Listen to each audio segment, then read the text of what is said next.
Sivagnana Siddhiyar, Shupakam, of Arulnandi Shivam, translated with notes by the late J M Nallaswami Pillai, B.A. B.L., published according to the orders of His Holiness Subramania Deshika Jnana Sambandha Paramacharya Swamigal, 26th in the Holy Line of Dharmapura Madinam, 1948. Introduction.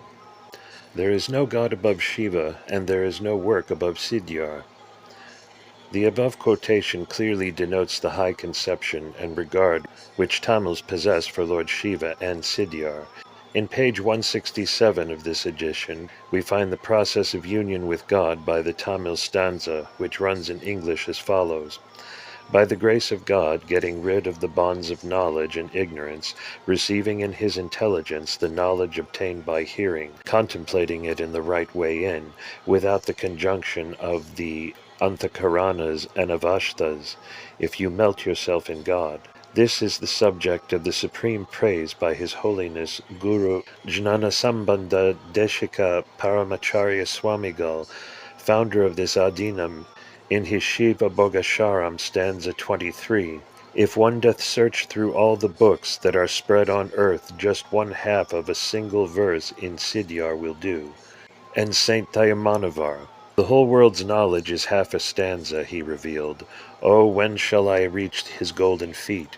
The stronghold of Hindu loyalty is his religion, love and service dedicated to the Supreme One alone, who was never subject to births and deaths, and who is Anathimukta and Nirmala will be of avail.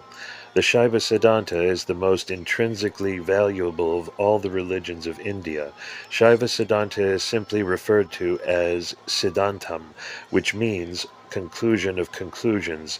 It is both a philosophy and a religion. As a religion, it is universal and treats both of Purupakam and Shupakam.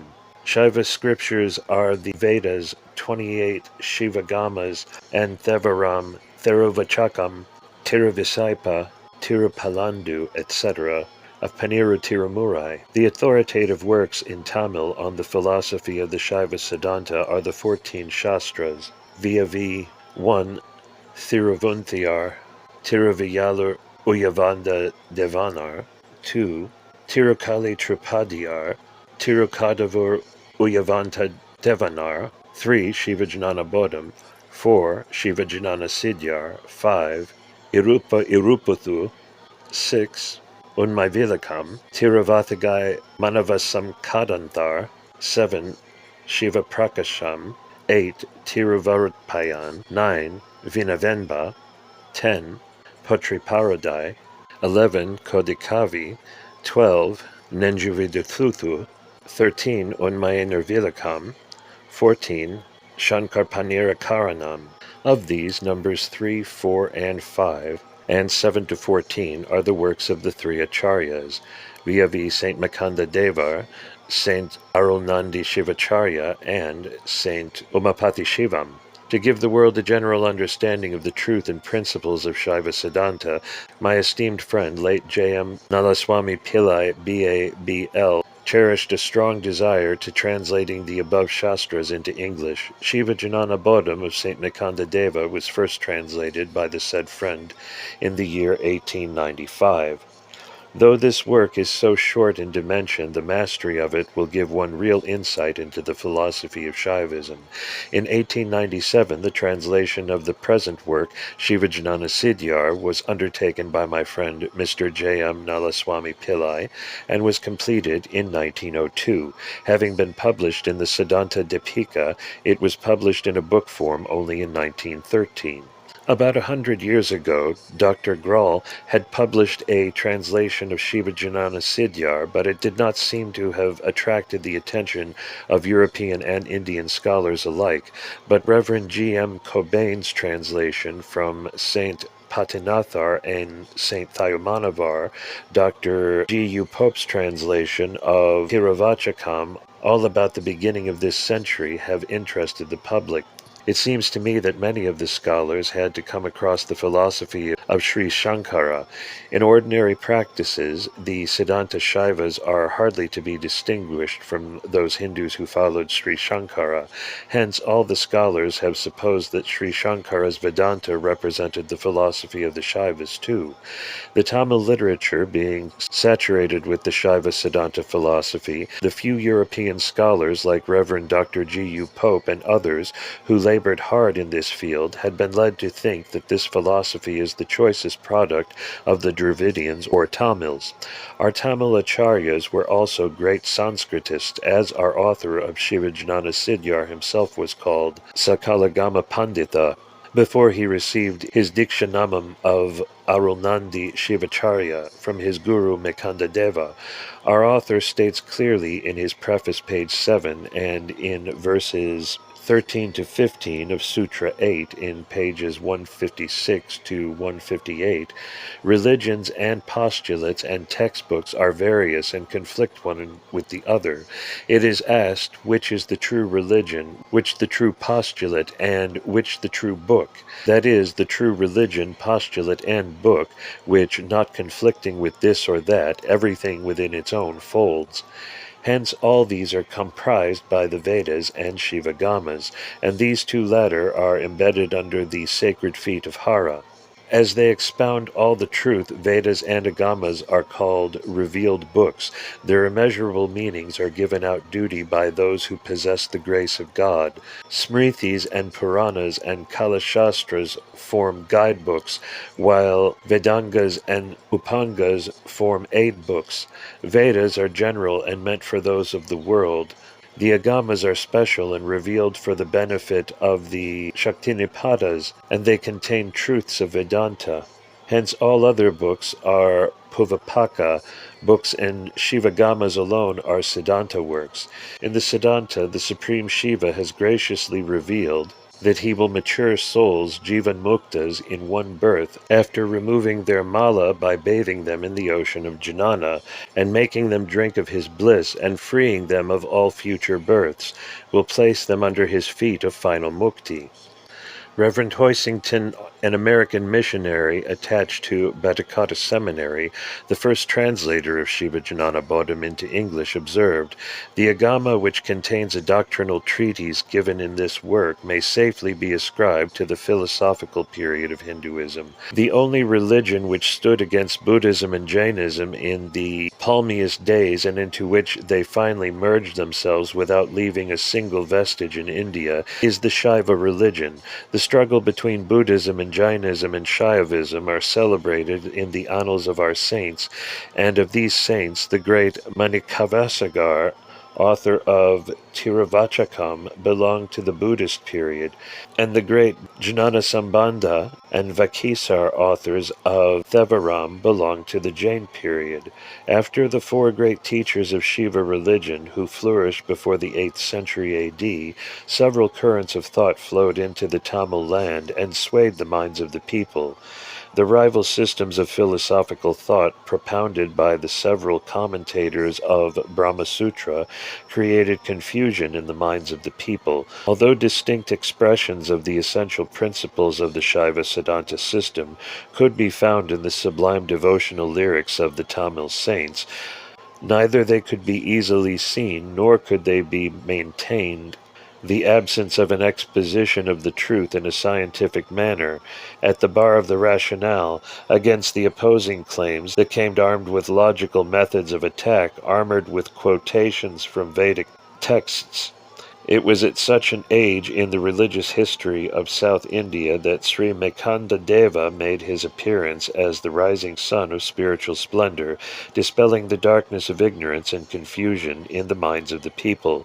It was given to the genius of the infant saint to supply the long-felt need of a scientific treatment of the principles of Shaiva Siddhanta religion and philosophy, and planted them on a logical foundation. Sivagnana Siddhiyar is divided into two books, Parapakam and Shupakam. In the Parapaka of 6 chapters, all the Hindu systems from Charavaka philosophy to Mayavadam are stated and criticized in 301 stanzas, and it is similar to Vidyarana's Sharvadarshana Sangraha is treated of the former. What Vidyaranya has compressed into one chapter in a few pages under the heading Sharvadarshan is treated by our author in his Shupakam in 328 Viruttams. The ground plan of this work is the same as that of Sivagnana Bodham, but it contains in addition a chapter on logic. Since Umapati Shivacharya, the fourth in succession from Mekanda Deva, gives the date of his work Shankarpani Rakaranam as 1255, of Salivahana era, 1313 AD, the date of Mekanda Deva will be about 1200 AD. Of the different commentators of Siddhiyar is that of Sri Marai Jnana Sambandham seems to be the earliest. Shivadra Yogi, the founder of the Mut at Suryanyarkoil, is also another commentator about 1555 AD. Sri Veliambalavana Thambiran has brought out a commentary Jananavarana Vilakam, which should see the light of day. Unlike the Hindus of other parts of this vast peninsula, it is the peculiar pride of the Tamil that he possesses a Tamil Veda which consists of Thevaram, Thiruvachakam, etc. As Swami Vivekananda observes, Vedas are eternal as truths are eternal, and truths are not confined to a particular language alone. The authors of Tamil Veda are regarded as avatars, or Jivanmuktas. The Jivanmuktas are well defined in the notes on Sutram 11, page 197 forward. They who see the Param by Parajnana will alone see Param and nothing else. The knowledge of anything else than God is various and differing ignorance. The true jnana is what transcends all these. Shiva jnana, hence Jivan Mukta, perceives Shivam alone. Shaiva Siddhanta system of religion and philosophy, which has been fostered and kept alive by a great number of sages, saints, and seers, has mostly been confined to the Tamil language. The contribution made by the late J M Nallaswami Pillai, BABL, in translating the important works of the system is something remarkable. He was a profound scholar in Tamil as well as in English, and generally accepted to be one of the well-informed interpreters of the Shaiva philosophy to the English-knowing people. All his works had become out of print, and as his inheritors were not able to get them reprinted, His Holiness Shunmukta Deshika Jnana Sambandha Paramacharya Swamigal, 24th in the holy line of acharyas of this adinam, was much pleased to obtain the copyright of all his works for this adinam. His JMN translations of Shiva Jnana Bodham, Irupa Irupathu, and Tiruvaratpayan have already been published by this adinam. This is an attempt to introduce his works to the public just to meet the need of English works on Shaiva Siddhanta. It is believed that such works as these will propagate the Shaiva philosophy and infuse the inquiring and thinking mind with zeal to learn the religion and philosophy from the original works in Tamil. The Adinam has published till now 8 of the 14 Shastras with text and translation and presented to the public. This edition is a reprint of translation of Shiva Jnana Siddhiyar, published in 1913.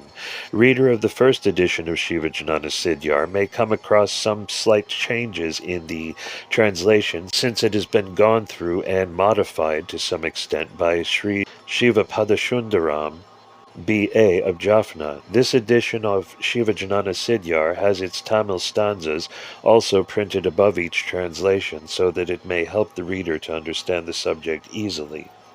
The present head of this illustrious mutt of Dharmapuram Adinam, His Holiness Subramania Deshika Jnana Sambandha Paramacharya Swamigal, the 25th head, the cultivator and promoter of classical, religious, and secular education, has graciously been pleased to publish this edition. Since the printing of this volume was to be carried in a hurry and completed in a short time, some mistakes here and there have crept in.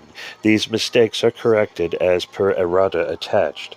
I will be failing in my duty if I do not recognize the gracious order of the present head of the Mut in asking me to bring out this edition with an introduction, for which act of kindness I sincerely and greatly tender my heartfelt thanks, with due regard to the sacred feet of His Holiness. This work is now published in sacred memory of His Holiest Shunmukha Deshika Jnana Sambandha Paramacharya Swamigal 24th head of this Adinam on Monday, the 17th day of May, 1948, third annual Guru Puja Day. With these few words, I commend this volume to the notice of all those who are much interested in the study of religion and philosophy of our ancient land of India.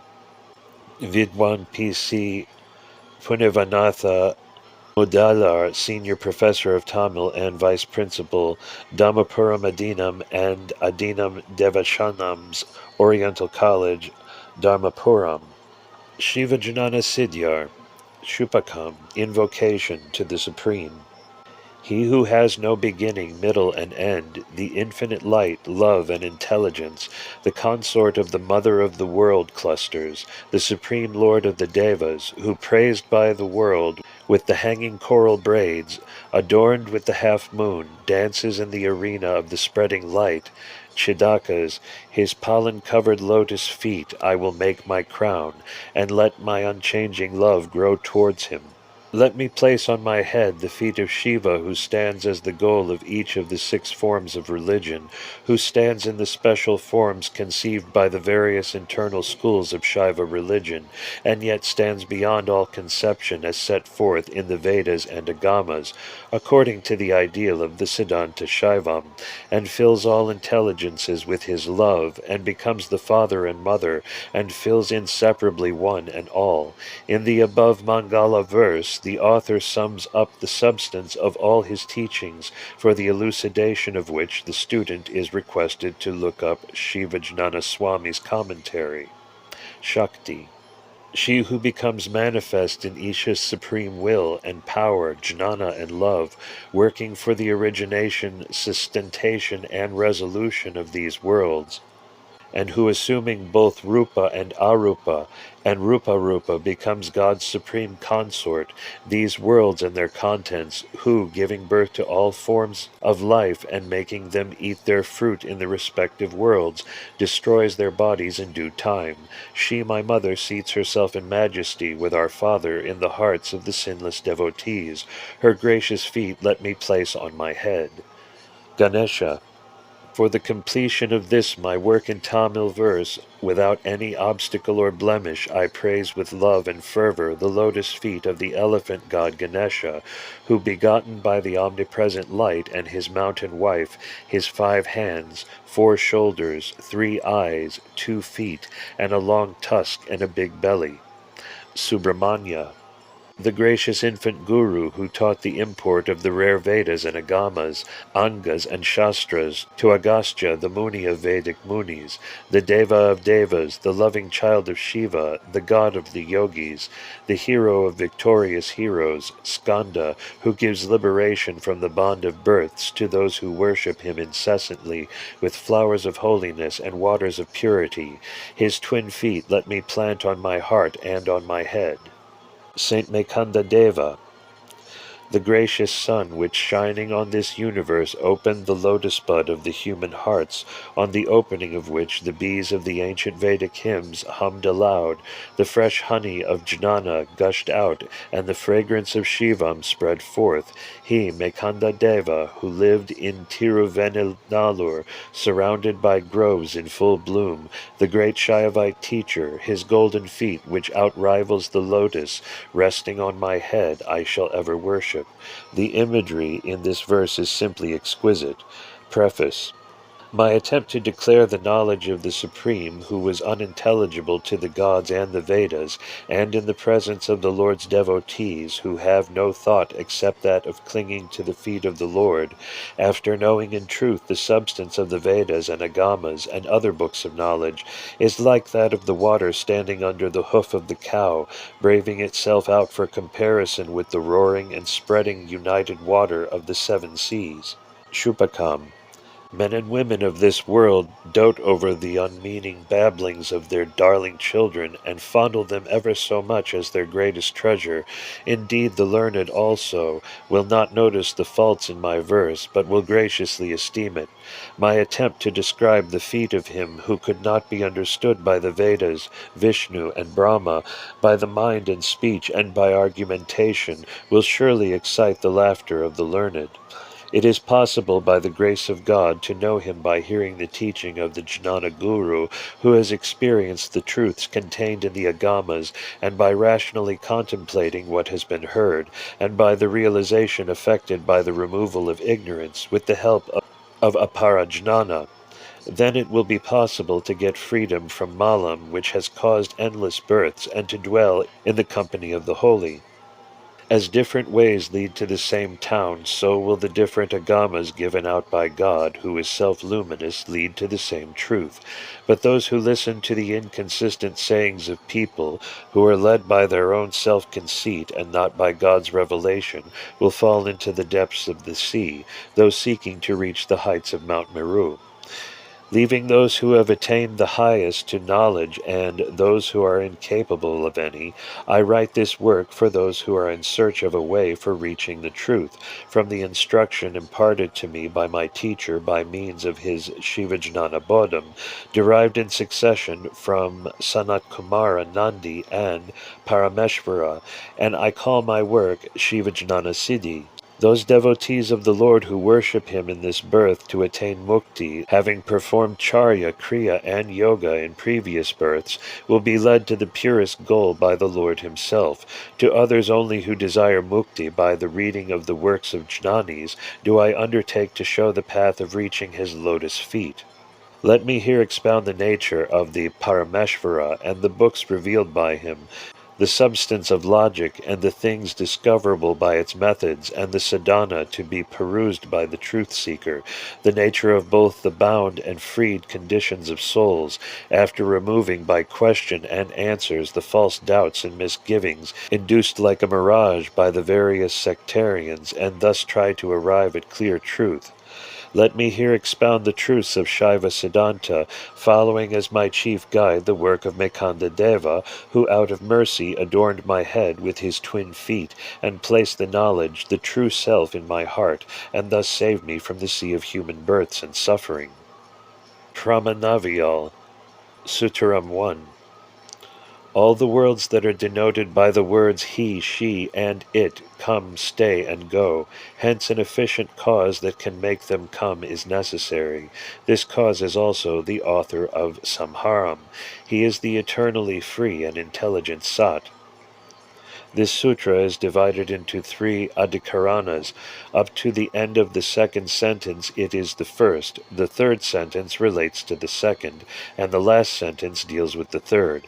Verses 2 to 28 relate to the first, verses 29 to 59 to the second, and 60 to 70 to the third adhikarana. Adhikaranam 1. The universe undergoes change. If the Lokayita could say that this universe undergoes neither creation nor destruction, and that it is eternally permanent, then I need no other proof to refute him, as even our own observation shows the origination and destruction of every component part of this universe.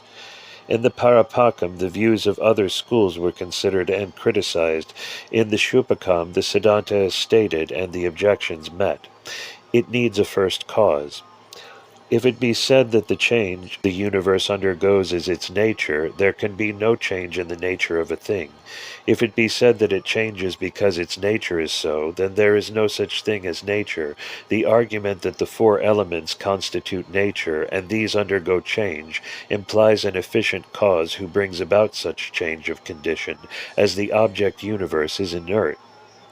Of the 4 elements, air produces the other 3 from itself, fire destroys other elements, water contains them all, and so on, and as such these elements themselves produce and resolve each from and into the other, and consequently no efficient cause is necessary. If this be your argument, it is faulty, as all these elements undergo evolution and resolution together, and an efficient cause which has neither a beginning nor an end is accordingly required. Verses 2 to 4 refute the Charvaka's position. Kshanabhanga, no explanation. If the argument is that as all things arise by Kshanabhangam, and from the previous attachment no first cause is necessary, then you should say whether the birth is of things existent or non-existent. Non-existent will never come into being, and the existent need not come into being. Then it must be what is neither, or anirvachana, as argued by the Madhyamika. This refutes Sautrantika Buddha. Every effect is produced from a cause. Even this argument is faulty, as only if it is existent it will come into being. Otherwise it will never come into being, and no origination of the universe is possible. The truth is that effects are produced from causes, as the potter produces the pot, etc., from the clay, but could not produce both, etc., from the same cause. This refutes the Madhyamika Buddha's position. The effect is identical with the cause. If it be asserted that the same thing is both existent and non-existent, and that no efficient cause is required, it must stand to reason that no one thing can possess such contradictory qualities. If the cause is said to exist, and the effect not be existent in the cause, this is also incorrect, as the effect is really existent in the cause, being identical, and the change necessitates an efficient first cause. This meets the Jaina objection. The world has an end. The birth and death of the body is seen, but we do not see the beginning or the end of the world. How do you conclude that the world has also beginning or end? Says the Purvamimamsaka. We reply that this world, unintelligible to you, is composed of akash and other elements like the body, and proves the truth of its being subject to birth, growth, and delay. The whole, and not merely a portion, is resolved. If it be said that only a portion of this universe is destroyed, and a portion remains, and that the whole is neither produced nor destroyed all at one time, no, the universe as a whole in due time is destroyed and reproduced, as all seeds of a certain kind sprout in the rainy season are destroyed in the hot season simultaneously. Time is no first cause. If it be said that it is time that produces these changes, and is the real efficient cause, no, time is in itself inert and non-intelligent, and cannot therefore be the efficient cause. Though it is true we find time producing changes, it is because God, as the efficient cause, actuates time, which is the instrumental cause. 8 to 10, these three verses meet the objections of the Purvamimamsa school. Paramanus are not the primal cause.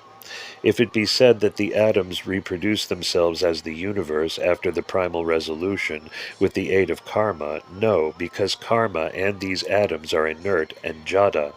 Besides, these atoms themselves undergo resolution at the final destruction of the world.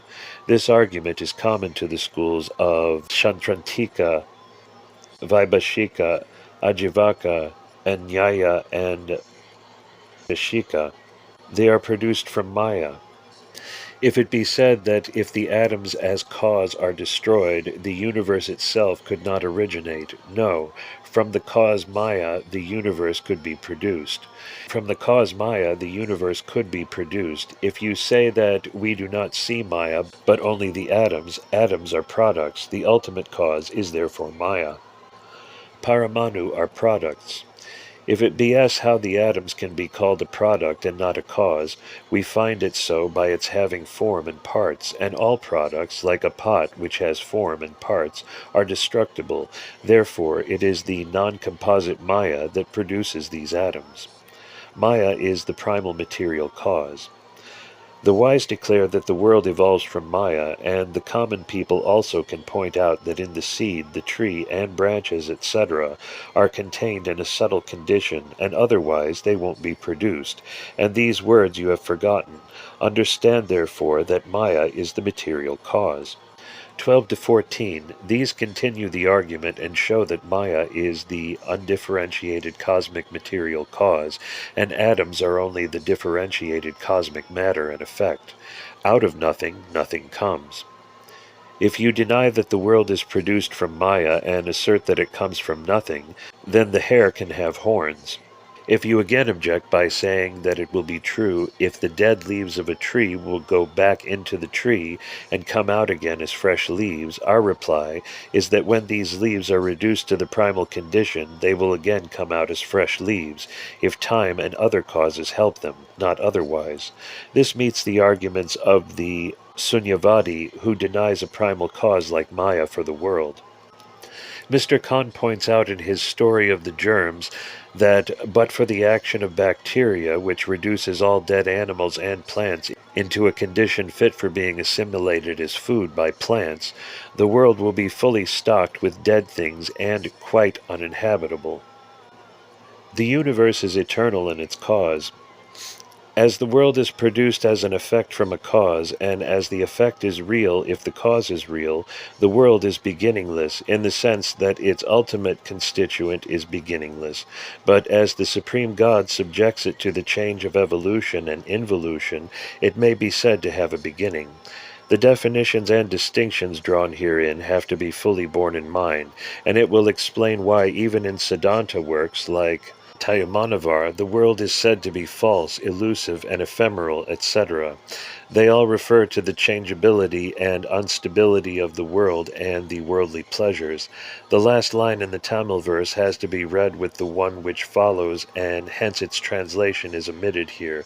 The last 6 stanzas establish the principle of ex nihilo nihil fit, out of nothing nothing comes, which is called Satkaryavadam, a doctrine peculiar to the Shankyas and Siddhantis, and it conflicts with Vivartavada, though the Vedanta Sutras especially lay less on Shatkaryavada. Maya cannot evolve by itself, nor by Purusha, but by God. If you object that Maya does not require any other creator for its undergoing evolution, here then, the universe appears as the work of an intelligent being. The Purusha soul, though intelligent, is not conscious unless when in conjunction with the body and senses, and Maya appears as the material cause of such body and senses. And Maya is not conscious and as such non-intelligent. Hence, the one God who is self-dependent and intelligent is necessary for creating these worlds out of Maya. Causes are of 3 kinds. Causes are of 3 kinds: the material cause, the instrumental cause, and the efficient cause. Taking an illustration, the clay is the material cause, the wheel is the instrumental cause, and the potter is the efficient cause. Similarly, the Lord, like the potter, creates the worlds from Maya as the material cause, with the aid of his Shakti as the instrumental cause. The material cause is called in Tamil Muthal, or first, and in Sanskrit Upadana, and the instrumental cause is Tunai, or Sahakari, and efficient cause is Nimitta. This and last verse meet the Shankyan objections. Divisions of material cause, or Maya. Sukshuma Vak defined. The Sukshuma, or Puravak, is the luminousness of the highest body, indestructible in itself, but destructible in its products, such as Paisanti, etc. If one can witness this subtle light, he will reach the unvarying intelligence and bliss and immortality of a paramukti without being subject to birth and weariness and change. Vak means speech or sound, sabda or nada, and the first product of evolution from Sudamaya is this vak or nada, and the symbol is the Dhammaraka, and all the letters are said to have been produced by the beating of this Dhammaraka by Shiva, as stated in Panini. From the most subtle, it passes into the most gross form of sound, and the yogi has to ascend from the gross nada to paranada. This paranada vak is often mistaken for God on account of its great luminousness, and this place is also mistaken for the final place of rest, and though one who enters this place will not return to the earth, yet this does not constitute paramukti. One has to transcend this nada, hence the term nadanta. Mahavrata Shaivas postulate Nadam as the place of rest. Shaiva Akyavadis, Vijna Nakala, and Shankyas, Patanjalas, and Vedantis as Purusha Tattva. Hence the statement in the next verse that this Vak is not Brahman and is derived from Suddhamaya. Vak is not Brahman. These four Vaks become five when united to the five different Kala, such as Nivirti. These Vaks are not Brahman, are produced from Mahamaya, not by the process of Parinama, nor by that of Vivarta, but by the process of Virti, as when cloth is made into a tent. The five halas out of which different bodies are produced are 1. Nivirtikala and Sulatamavak, 2. Pratishtakala with Stulataravak, 3. Vidyakala with Stulavak, 4. Santi with Sukshumavak, 5. Santyatitakala with Sukshumataravak. Samudayavada is the union like a heap of gingerly seeds, and this is asserted by the Buddhists and Jains to account for evolution. Nyayikas postulate Arambhavada, which is like the weaving of threads into a cloth. Vivarta is asserted by the Mayavadis, and this is the false appearance like a mirage. Parinama is of two kinds: 1, where the whole undergoes change as milk into curds; 2, where only a part undergoes change, as where maggots are formed in ghee. The first kind of parinama is asserted by Vedantis, and the second by Siddhantis. Virti is a kind of sukshma parinama and does not involve much change. Murtis and their bodies.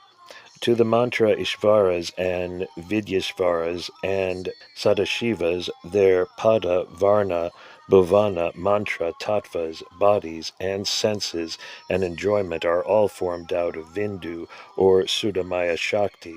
The number of mantra Ishvaras of Suddhabija Tattva are said to be 7 crores.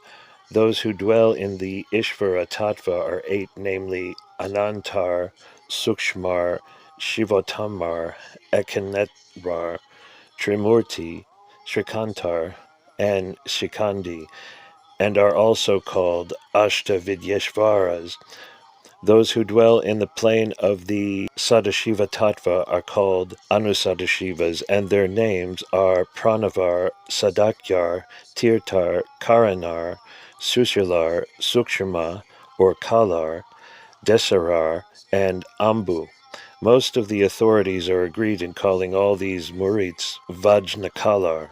Souls understand with help of Maya. All the 3 classes of souls cannot have any knowledge unless they are associated with the intelligent power of the 4 Vaks of Suddha Maya. When a person can, however, ascend to the knowledge beyond this Mayic intelligence, then alone can he reach the feet of the Supreme Shiva, whose banner is the bull. The relation of God and Maya to the world. All this universe is spread out and multiplied from the primal invisible and subtle Maya into visible and grosser forms, and these forms in reality one, but in undergoing evolution are one and different. The one Supreme Being also is one, different, and one and different from the world. Abeda, Beda, and Beda Beda. Visible can proceed from the invisible. If you object that form cannot proceed from the formless and change from avikara, you yourself assert that the formless akash produces the other elements, air and fire, etc., which have form, and how from the same other come motion, sound, lightning, and thunder of clouds which have all forms. Wherefrom does God create? The pots are produced from the clay by the potter. Isha creates all forms, and these effects are produced each from its own material cause. Here, if you want to know where and how he creates these things, he requires no support. It is not possible to understand his nature by anything we see in this world. As such, there is no one who could understand his supreme form and station. However, his action may be compared to that of time, which brings about the origination, development, and destruction of the 7 worlds. The universe rises and merges in God. As the words and ideas we had learnt become embedded in and arise out of our minds, as the different states of wakefulness, sleep, etc. arise and merge in our life, so are the worlds evolved and ingathered by the Supreme God, who stands united and at the same time not united to this world. The reason for reproduction and resolution. If you ask why the souls in worlds are reproduced from hara after resolution, this becomes necessary owing to existence of anavamala. The necessity for its undergoing resolution is the destruction of these that gave fatigue to the soul. The effects are destroyed and resolved into their cause, and Isa reproduces these forms as before from their cause. The repeated births are necessary for the purpose of washing off the inherent anavamala by gaining experience and knowledge and spirituality. The resolution is required to give rest to the soul just as we take rest during night to recoup our energies for the task of tomorrow. God undergoes no change. If you say God will undergo change once we attribute to him powers of creation, etc., no, in the presence of the sun the lotus blooms, the crystal emits heat, and water evaporates. The sun does not undergo change by any of these operations, and much less does God undergo any weariness or change. The three examples are respectively for the three functions. The one God is the author of all the three functions. If you ask how it is that we ascribe all the powers to the one God, when all say that these three powers are held by the three different gods, Brahma, Vishnu, and Rudra, our answer is that these gods, by the power of their virtue, receive the Ajna Shakti of the Lord at his bidding. The author of samhara is the author of other functions also. At the end of time, only one alone remains. If more than one, then it cannot be called samharam. Hara alone remains at the end, as he it is that destroys all. Hence from him also do the worlds originate and develop again. The reason for his functioning. If you ask why God should exercise these powers, we may reply that this is his mere play. We may also point out that by these acts of grace he makes the souls eat the fruit of their karma and thus get rid of their mala and attain mukti. Purpose of five functions. Samharam is to give rest to the souls. Shrishti is intended for the purpose of enabling souls to eat their karma and thus to remove it. When souls eat their karma, tithi is exercised. Tirabhava brings about the meeting of mala by affecting karma's maya. He exercises his power of anugraha when he frees us from our bonds. All these five functions are acts of his grace. Revile not some of these as ungracious acts. God has rupa, arupa, and rupa-rupa. If you ask whether the Creator has form or no form, or has formless form, I may tell you that all these forms belong to the one and the same Supreme Being. The above 6 stanzas dealt with the subject of God's functioning the world. This and the following 21 verses prove the character of God as the eternally free and intelligent, Anadi Mukta, Chiturpa, as stated in the first sutra. God being ascribed forms, etc., is called his Tatashta Yakshana. God assumes forms at will. You object that when form is ascribed to God, another creator like the one who creates our own bodies will be required, and that if God wills his body, the jivas may be said to will their own bodies also. But we cannot assume any body we like. Our supreme God assumes any wondrous form he thinks of, just as siddhas do. Like siddhas, yet differently. You say that if God takes form just as siddhas do, then he becomes one like them. But these siddhas exercise these powers only through the grace of God. And if all forms are born of Maya, then the forms of God are also from Maya? Man's body is from Maya, God's from Chit Shakti. The bodies formed of Maya are obtained by the souls as necessitated by the Anavamala, as Supreme One is free from Maya and Anavamala, and is pure absolute intelligence, and imparts both knowledge and powers to souls. His body cannot be formed of Maya, but is formed out of his own Shakti. This is an answer to the objection raised in the last sentence of the previous verse. Almost all the commentators agree that Shakti here means Chit Shakti. His forms require no evolution. You say that even if his form is from Shakti, it must undergo change, and consequently God cannot be eternal, and so God can only be formless. His is not one of the 6 Advas, formless things even. As you seem to be intelligent, you had better hear further about the supreme nature of God. His forms are not material. All objects of this world either have form or no form, and some objects cannot change their form either. If, therefore, the being of immeasurable intelligence is called formless, we will only be ranking it with one of these objects.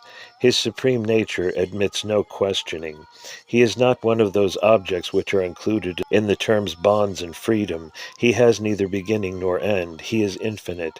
As such, it cannot be postulated that my Supreme Father is only this and that he cannot become this and that, and therefore any such postulate regarding the nature of the Supreme does not admit of any refutation either.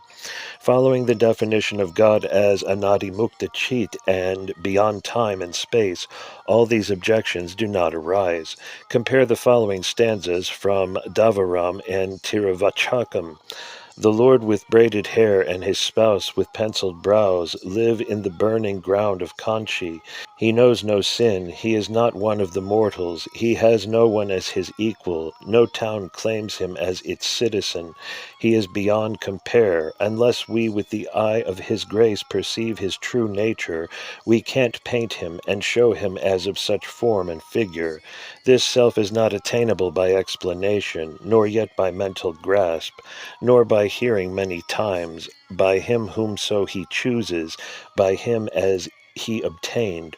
For him the self its proper form reveals. Mukundaka 323. Thou who art without pleasure or pain, who yet hast both, loving to loving ones, who art all and not all, the effulgent light and the deep darkness, the invisible greatness, the first, middle, and end, and none of these. For him who is the Vedas and the sacrifice, for him who is the falsehood and the truth, for him who is the splendor and the gloom, for him who is the affliction and delight, for him who is the half, who is the whole, for him who is the bond and the release, for him who is the first, who is the last, dancing pound we the dust of gold. He assumes form out of grace.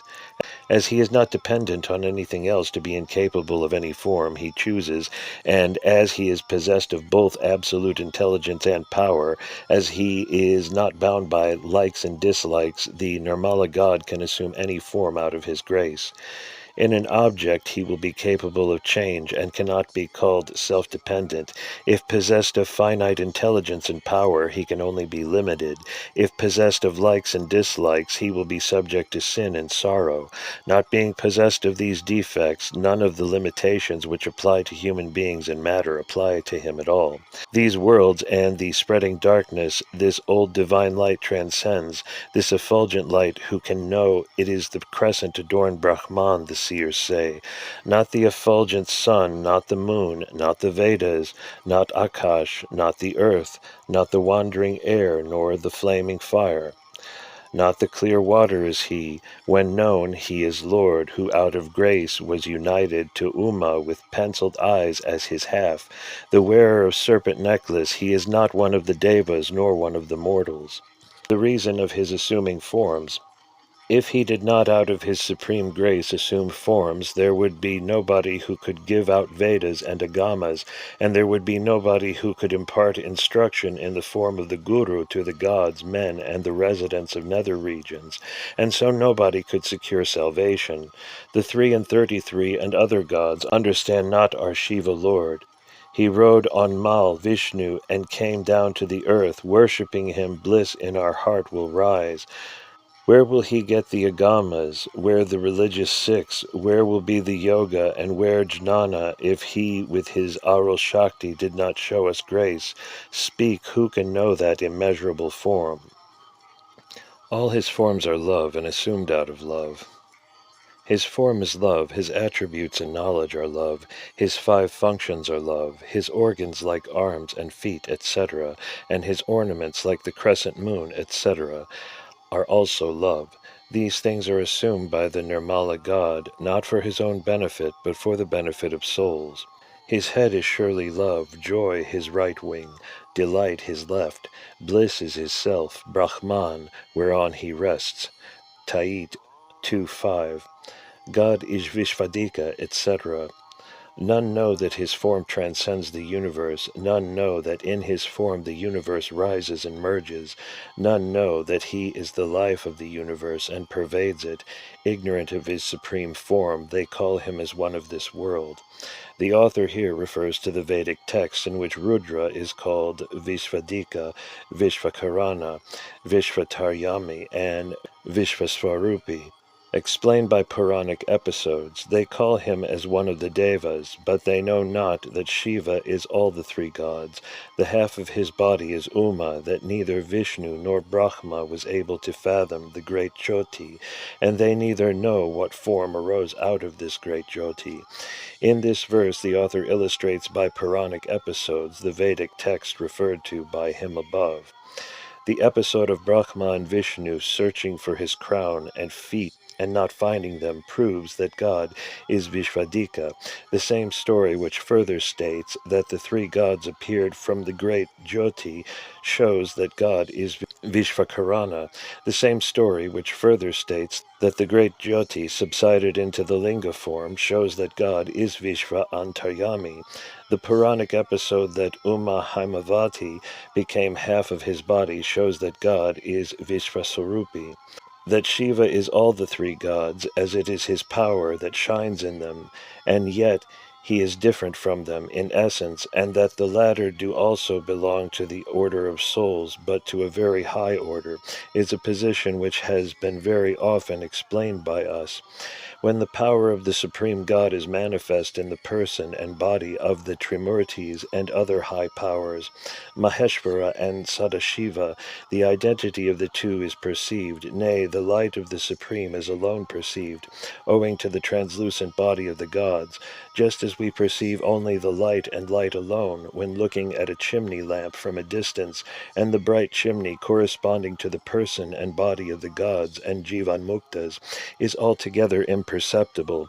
Hence the defense of the worship of the three gods and of the linga which symbolizes the fifth order of gods, the Sadashivas, which is both form and formless. When we render how out of Sadashiva Tattvam, the next Tattva of Maheshvaras and the three lowest, Brahma, Vishnu, and Rudra arise, the Linga Purana story that the great light, Jyotis, that the pure light of lights, the stainless, partless Aram, placed within man's radiant highest vesture, Mund 319, from whom all words fall back, not reaching him, mind as well, and whose form stands not within vision's field, with eye no man beholds him, that bliss supreme, that all description beggars, and who according to another Upanishad again is not grasped by eye, nor yet by speech, nor by other powers, nor by mere meditation, not even by bold deeds, was not perceived by the greatest gods who were waging war against each other out of unmitigated ahokara, and that when from the light and life which flames through all creation arose that mighty sound, Omkara, and subsided into the visible form of the linga, Sadashiva form, and that from this linga again the three gods arose as that Brahman supreme. It hath also been sung, in him is the three, acquires full force and meaning, and it cannot be relegated as merely a sectarian story. When Vaishnava writers freely quote from Svetashvatara Upanishad, for instance, and take the Rudra and Shiva of these passages as denoting the highest Brahman, and put within brackets Narayana next to such words, Shaivas could not be doing violence to themselves or to anybody when they take the Shiva and Rudra of the Puranas, whose sole purpose is to explain and illustrate Vedic meanings as denoting the Supreme Brahman. And we heard a Vaishnava Pandit explain also that there are other Vishnus and Narayanas besides the highest Narayana, who which the Trimurti Rudras are classed as Jivas. And it will stand to reason that the Jivas Rudra Narayana cannot surely comprehend either the Rudra Para Brahma or Narayana Para Brahma. We have ventured upon this explanation as one of our respected Vaishnava friends took objection to the story of Shiva's feet and crown being searched as a blasphemous one. What a firm hold this story has got on the popular imagination will be proven by the standing memorial of the Tiruvannamalai temple and the Kartikai feast, and by Vaishnavas also celebrating this feast. In the same way, they unwittingly celebrate Dashara, Bhamotsava, and Kaman Pandigai. According to the Shaivas, the Kartigai feast and Tiruvannamalai celebration, celebrated in every other temple also, and the raising of the great column of light refer to this Linga Purana episode. But what explanation Vaishnavas have for the Vishnu Kartigai we are yet unable to discover. I expect that they followed suit. The story of Ardhanarishvara formation clearly illustrates that Shivam and Shakti is one. Uma means literally light and wisdom, and this can never be identified with matter and darkness. This episode, by the way, gives also a refutation to the theory that Uma, Kali, is Maya. God's Bhoga, Yoga, and Gora forms. They know not that in his Bhoga form he grants enjoyment to jivas. They know not that in his yoga form he grants perfection to yogis. They know not that in his stern form he makes the souls eat their karma. They are fools without discernment who call him one of the gods. His forms transcendent manifest grace. They know not that his possessing various and inconsistent forms prove that he is not of this world. They know not that all these forms are manifestations of his grace, and that his acts of destruction has whereby he destroys karma. The great poet Kalidasa brings out the meaning of the first three lines as follows in his Kumara Sambhava. No selfish want e'er prompts deed of mine. Do not the forms, 8 varied forms I wear, the truth of this to all the world declare. And he observes in another place, the gods like clouds are fierce and gentle too. How hurl the boat now drop sweet heavenly dew. In summer heat the steamlet dies away, beneath the fury of the god of day. Them in due season comes the pleasant rain, and all is fresh and fair and full again. Long before the gifted poet, Lord Krishna brought out the self-same contradictory character of the Supreme Being in the following passage. Mahabharata Anakusana Parva. Large-armed Yudhishthira, understand from me the greatness of glorious multiform many-named Rudra. They call Mahadeva Agni, Stanu, Maheshwara, one-eyed, Trayambaka, the universal formed, and Shiva, Brahmins versed in the Veda, know 2 bodies of this god, one awful, one auspicious, and these 2 bodies again have many forms. The dire and awful body is fire, lightning, the sun. The auspicious and beautiful body is virtue, water, and the moon. The half of his essence is fire, and the moon is called the other half. The one, which is his auspicious body, practices chastity, while the other, which is his most dreadful body, destroys the world. From his being, Lord Ishvara and great Mahat is called Maheshvara, since he is fiery, fierce, an eater of flesh, blood, and marrow, he is called Rudra. As he is the greatest of the gods, as his domain is wide, as he preserves the vast universe, he is called Mahadeva. From his smoky color he is called Durjati. Since he constantly prospers all men in all their acts, seeking their welfare, Shiva, he is therefore called Shiva, etc., etc. European scholars have puzzled and bewildered themselves over this character of Rudra, and they have sought to explain it on various hypotheses. Some have thought that the conception of the god was borrowed by the Aryans from the Aborigines and savages of southern India, who they say copied it from the Hamitic tribe of the Jews, and some go to say that the addresses to Rudra as gentle and beneficent are made by way of flattery and not otherwise, and that his beneficence consisted more in refraining from doing mischief, etc., etc. Some of these views we have met elsewhere, and the following remarks may also be borne in mind. European scholars have themselves noted how the god Rudra, even in the Rig Veda, is spoken as the god of storms and clouds, Indra, and father of Maruts, winds, and as wind itself, Vayu, and now as fire, Agni, and now as the sun, Surya and Vishnu. and now as the moon, Chandra, and is associated with Soma as the healer and supreme physician. He is spoken of as the destroyer and the destroyer of Andaka, Yama in the Atharva Veda, and these scholars speak of the god Rudra having slowly supplanted all the Vedic deities, Agni, Vayu, Mitra, Varuna, etc., except Vishnu, and yet they forget why it is he is spoken of in these Vedas themselves as the Lord of sacrifices, Medapati, and the Lord of all living creatures, Pashupati, Pashu meaning jivas and not cattle, and the ruler Ishana, and god of gods, Mahadeva, and as deriving his power from himself and as self-dependent.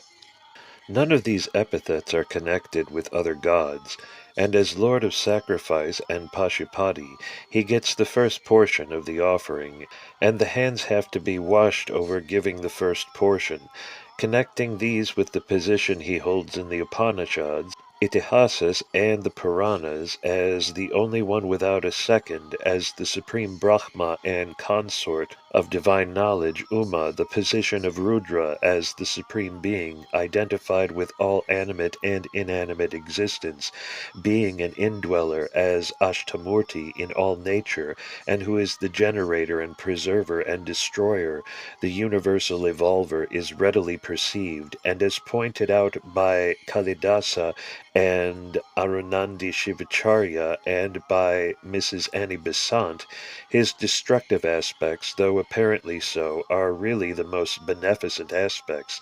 This is also explained by the Puranic description of him as inwardly beneficent, antasattvam, and outwardly cruel, behistamas, and when we perceive the really beneficent action of the terrible storms and clouds, and thunder and lightning, sun and heat in such a purely agricultural country as India, we can also conceive how his wrath is productive of the greatest benefit to suffering and sinning humanity, from freeing them from this mortal and effete body, and from this world, as the Vedic poet so rapturously sings, like a cucumber severed from its stem, Yajurveda, to regenerate Shrishti.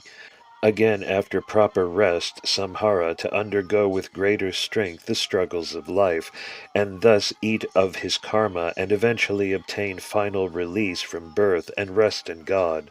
The whole difficulty of European scholars will vanish even of their own evolutionary method, if they will only see that in and around the personality of Rudra or Shiva, the highest ideal of the Godhead was slowly and surely accreting from the time of the Rig Veda, and which is most distinctly evolved in some of the Upanishads like Svetashvara, Kaivalya, Atharvasiras, etc., and much more plainly in the Mahashastra and several of the Puranas, though since and after the days of the Mahabharata, the cult of Vishnu, influenced by the tales of Rama and Krishna, was gaining greater footing, though it never succeeded in supplanting the oldest faith anywhere in India. In this stanza again, the reference to his being the killer, devourer of Katha Upanishad, as to his power of destroying our pasha, sin, and sorrow and ignorance, all our material environments, body, etc., and as the killer of evil, he is represented as fierce and terrible, and yet, as he is the savior of our soul by this very same act, he is called Shiva, gracious, and Shankara, beneficent, and Shambho, the beautiful, and Nandi, lovable, and the reason not far to seek why the latter set of names became more popular than the former set of names, such as the generator, Brahma, and Ugra, fire, etc., Rudra, destroyer of sorrow, and what our author has now in view are all the Puranic episodes in which the Supreme One, or his consort Uma, or his sons Kumara, are represented as fiercely contending with Manmatha and demons and Ashuras,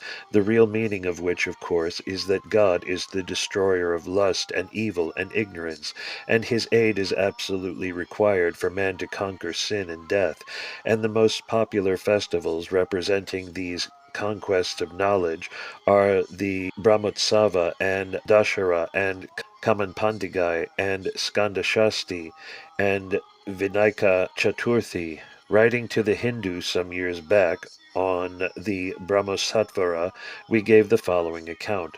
The Brahmosattvam, or the car feast. In every grand feast lasting over several days, each day is performed what is called an aitikam, a logical term meaning an ancient tradition or truth, and which I may compare to the mystery plays. And the grandest event in a Brahmosattvam is the car feast, and that feast only is called Brahmosattvam, in which the car feast is one of the events. The Brahmosattvam would mean a feast in honor of the true Brahm, or where the truth of Brahm is manifested.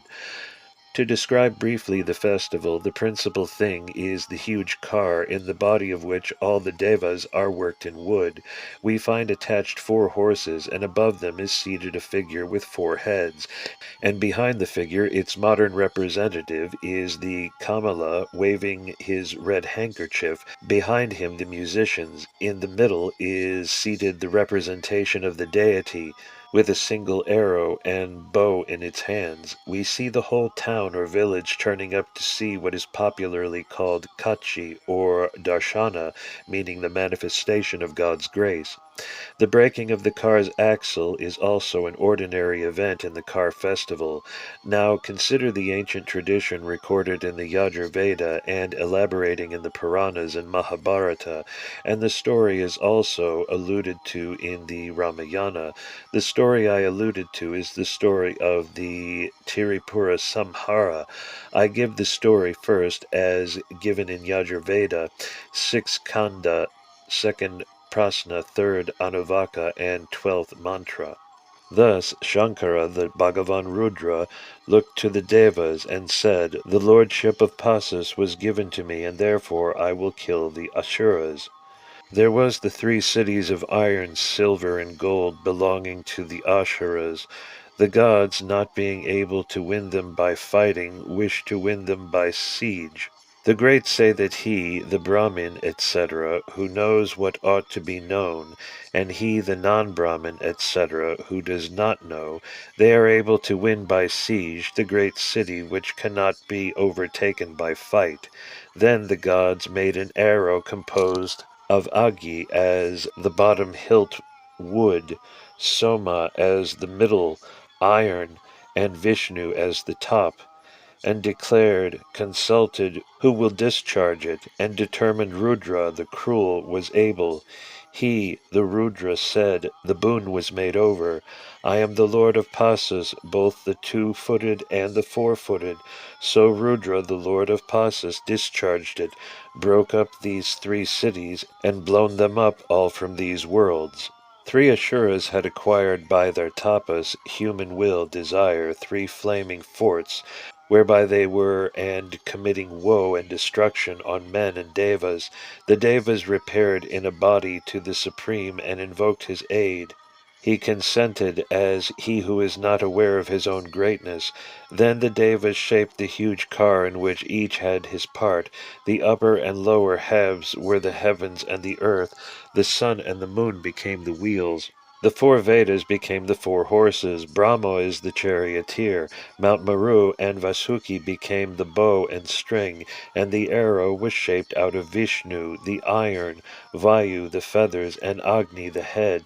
The structure had become complete, and the deity had taken its seat, and the dreaded Asuras were tempted by curiosity and were nearing to view the wonder, when lo, paused the devas could not contain themselves, and each began to think, I foolishly invoke the aid of the One. What could he do without my help? The very moment the deity smiled, the 3 Puras, 3 flaming forts, had joined and were consumed to ashes, and the 3 Asuras took their stand by the deity, and the axle broke, and the car was a ruin.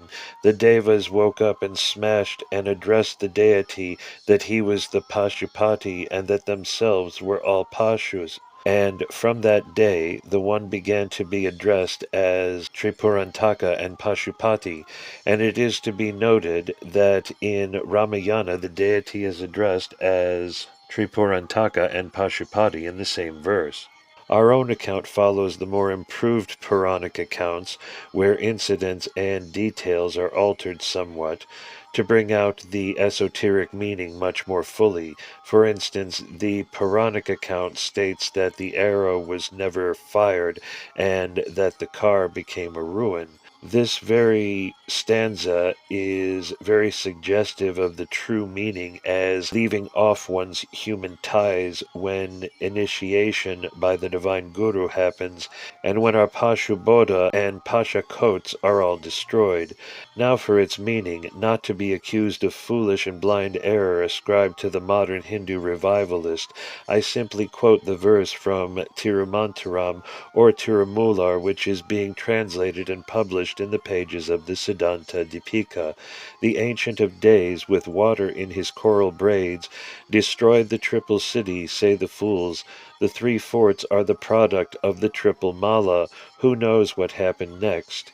Here, the only clue given is that three puras are the product of the three mala, or pasha, or human coats of the soul, or atma, and I proceed to draw out the parallel. The ashuras typify the human monad, in itself pure, but working mischief through its encasement in the flesh and senses, flaming forts. Liberation comes when these coverings are destroyed and the feet of the Lord reached. To effect this liberation is the effort of humanity, and their labor and perseverance is truly wonderful. They pray to all sorts of gods and read all sorts of books and think out all sorts of methods, but the one thing running through their whole fiber is their egoism, that pride of self, ahankara and mamakara. They do not forget, and it ever and anon crops up. Even when they pray to the True One, this pride of self does not vanish, and he exclaims, "What a great jnani, what a great bhakta am I! Am I not achieving salvation by my own jnanam and by my own bhakti?" This poor human effort can only provoke a smile, and the huge structure built by this so-called jnanam and bhakti falls to pieces, and yet the ashuras, who, nearing to view the supreme, they forget their own peril, their self, for the time being unite their three forts, i.e. attain and to the indifference of the self by the balancing of pleasure and pain, yet these attain to the feet of the Lord, their mala being destroyed by the fire, yea, the smile, grace, issuing from the lips of the Lord, and this is called destruction or samharam. This is merely destructive conquest of flesh, a conquest of ajnanam by knowledge and grace of God, patijnanam, and the heading to patigam called in describing Tiripura Samharam, etc., is called Jnanaveri, conquest by jnana, as this conquest by its very nature involves a conflict, and a very fierce conflict too. The deity is sometimes represented in a dread aspect, and yet called Shivam the blissful, and when we approach the place of peace, when our passions are reduced to ashes, and from which there is no real samsanam or burning ground, and not where our earthly bodies are consumed from time and ever and anon, to assume another by our flaming unkilled desires and passions. See a beautiful passage in the first section of the Open Court Lectures by that really inspired lady, Mrs. Annie Besant, where the yogi of yogis is described. One thing more, have we not here discovered the true nature of the pati and the nature of the pashu, covered by the pride of self, pasha, and the way this pasha, three puras, can be destroyed?